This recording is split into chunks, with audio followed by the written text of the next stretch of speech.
In this video module, we bring to you the various aspects of child protection and education during emergencies and provide insights into how interventions in education after a disaster will help children to overcome trauma, socialize, and stay connected with education. Namaste, I'm Chitra. And I'm Muthu. Friends, a disaster can cause heavy destruction and loss of life. And disasters majorly impacts children, especially loss of protection and loss of education. For children, the loss of protection is risk of physical injury, separation from family and loss of family's livelihood, increased risk of child labor, trafficking, sexual abuse, violence, and psychosocial distress. Loss of education includes schools closed due to damage to the school building or schools are used as disaster relief camps, storage, or barracks, loss of teaching and learning materials, absence of trained teaching personnel, no access to nutrition health services, and children dropping out of school. The Right to Education RTE mandates state to provide free and compulsory education for every child. According to the Right of Children to Free and Compulsory Education Act 2010, all children between the age group of 6 to 14 years are entitled to quality education at all times. Therefore, even during emergencies, the state is obliged to provide education opportunities to ensure continuity in learning and development. Chitra, do you know what education in emergencies is?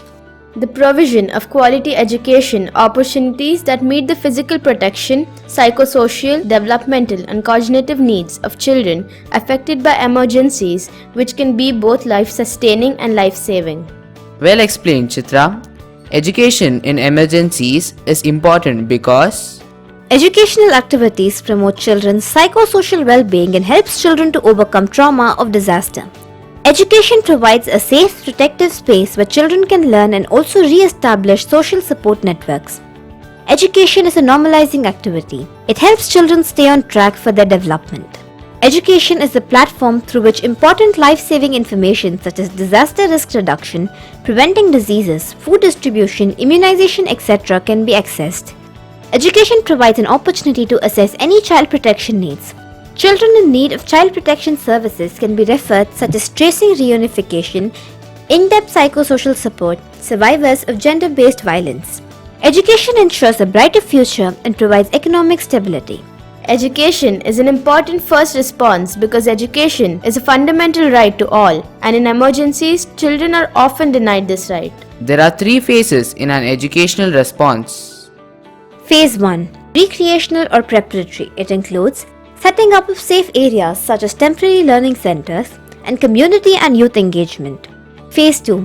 Non-formal education. It includes supplying basic reading and writing material, providing teachers with equipment and training, and promoting rehabilitation of education system.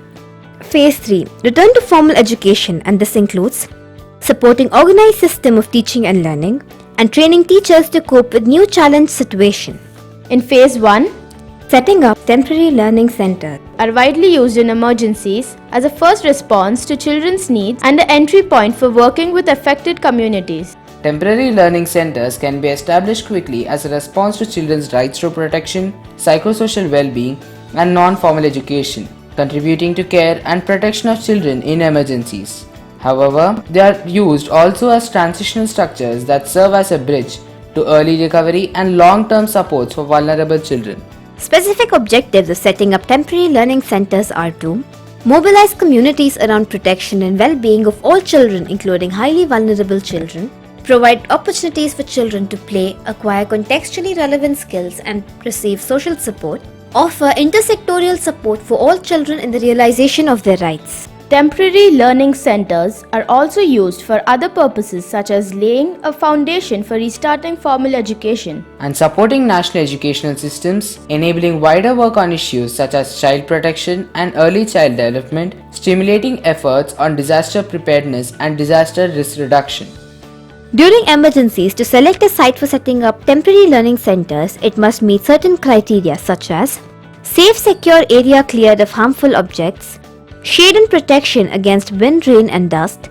It should be close distance to majority of children, and it should be away from main roads, distribution points and stagnant water.